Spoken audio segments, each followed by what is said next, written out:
میرے پیر و مرشد حضرت اقدس مولانا سید جاوید حسین شاہ بیمار ہیں، اللہ ان کو شفاء کاملہ صحت عاجلہ عطا فرمائے۔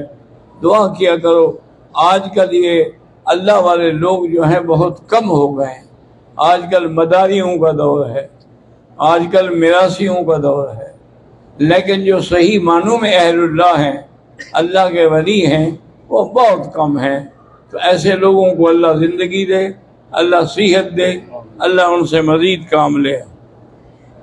مولانا عبدالغنی صاحب قائم پور والے کافی بیمار ہیں، اللہ ان کو بھی صحت کاملہ اور صحت دائمہ عطا فرمائے۔ ان بیچاروں نے بھی سپاہ صحابہ کے مسئلے پر بہت بڑی مار کھائی، غریب نے بہت بڑی تکلیفیں اٹھائیں، اور اللہ کی ایک مہربانی ہے کہ میں تو خیر کچھ بھی نہیں ہوں، لیکن ان کے چھڑانے میں الحمدللہ اس فقیر کا بھی ہاتھ ہے۔ مولانا عبد الرحمن انور عبید الرحمن انور عالمی مجلس ختم نبوت تلہ گنگ کے امیر بیمار ہیں، اللہ ان کو بھی شفا عطا فرمائے۔ حافظ ظفر شہزاد گجر نعت خان کروڑ پکا والے کی نوجوان ہمشیرہ پچھلے سال اچانک وفات پا گئیں، ان کی مغفرت کی دعا کیجیے، اللہ ان کی مغفرت فرمائے۔ ان کا ایک بیٹا محمد ارقم ہے جو 2 سال کا ہے، اللہ اس کو بھی اچھا جوان بنائے، صالح نوجوان بنائے، عالم و حافظ بنائے۔ بھائی محمد اشرف کو اللہ پاک بیٹا عطا فرمائے، بھائی ساجد کو بھی اللہ تعالی بیٹا عطا فرمائے۔ قاری محمد سعد اللہ صاحب کا مدرسہ زیر تعمیر ہے، اللہ کرے وہ مکمل ہو جائے اور اس کی رات اور دن ترقی ہو اور اس سے زیادہ کا زیادہ دین کا نور پھیلے۔ میری ایک گزارش سن لیں، پہلے میں ابھی پڑھتا ہوں باقی چٹ بھی، کہ اصل دعا وہ ہوتی ہے۔ ایک بزرگ کے پاس ایک بندہ گیا، کہنے لگا کہ حضرت مجھے دعا کریں۔ انہوں نے کہا بھائی بات سنو، کیوں دعا کروں؟ یا تو تم مجھے اتنا انعام اتنی چیزیں دو کہ میں خوش ہو کے تمہارے لیے دعا کروں، یا پھر تم مجھے اتنا مارو اتنا ستاؤ کہ پھر بھی تمہیں یاد کرتا رہوں اور تمہارے لیے دعا کروں۔ دعا تو وہ ہوتی ہے جو دل سے نکلتی ہے۔ دعا یہ تھوڑی ہوتی جی میں نے دعا کرنا، اچھا جی میں دعا کروں گا، اچھا جی مجھے یاد رکھنا، جی میں کہاں سے یاد رکھوں گا جی؟ کوئی کہیں کا کوئی کہیں کا بدر سے آیا، مجھے تو اپنے گھر والے یاد نہیں ہیں، چاہے جائے کہ لوگوں کی باتیں میں یاد رکھوں۔ اصل دعا وہی ہے جو دل سے نکلے، جو دل سے نکلتی ہے اثر رکھتی ہے، پر نہیں مگر طاقت پرواز رکھتی ہے۔ جب آپ دل سے دعا کریں گے، تہجد کا وقت ہو، آنسو بہہ رہے ہوں اور بندے کا اللہ سے تعلق ہو، سمجھے میرا کام بن گیا۔ میرا نام اسحاق ہے اور میرے بیٹے کا نام عبد الرحمن ہے۔ اس کو بار بار سانپ کاٹ رہا ہے۔ لوگ کہتے ہیں کہ بیٹے کا نام تبدیل کر، اس کو سانپ کو نام آتا ہے اس کا، کہ یہی ہے وہ۔ اللہ کے بندے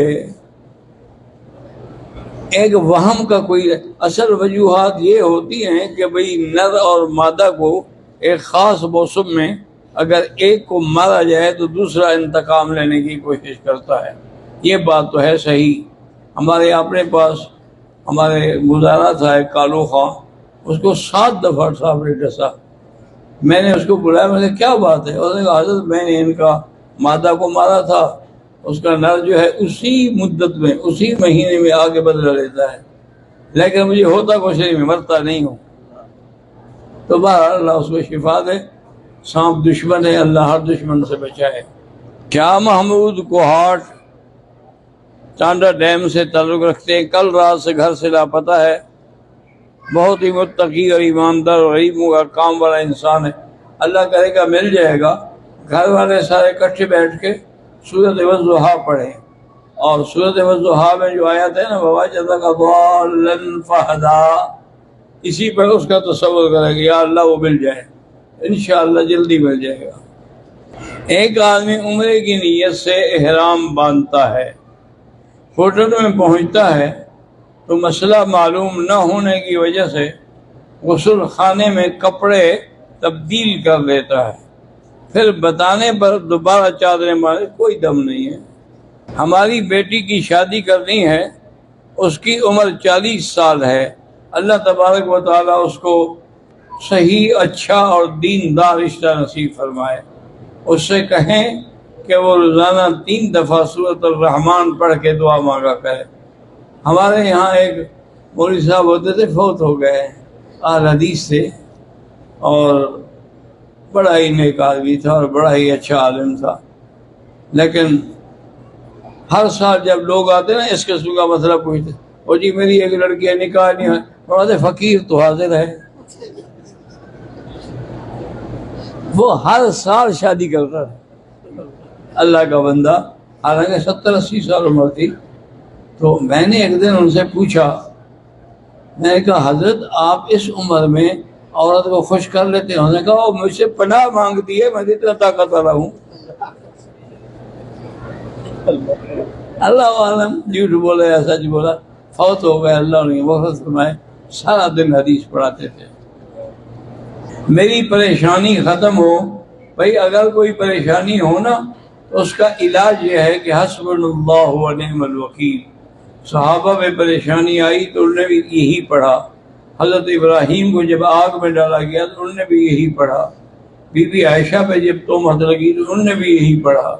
یہ کلمہ ایسا جامع معنی کامل ہے کہ علماء نے باقاعدہ کتابیں لکھی ہیں، القول الجلیل فی شان حسبنا اللہ و نعم الوکیل۔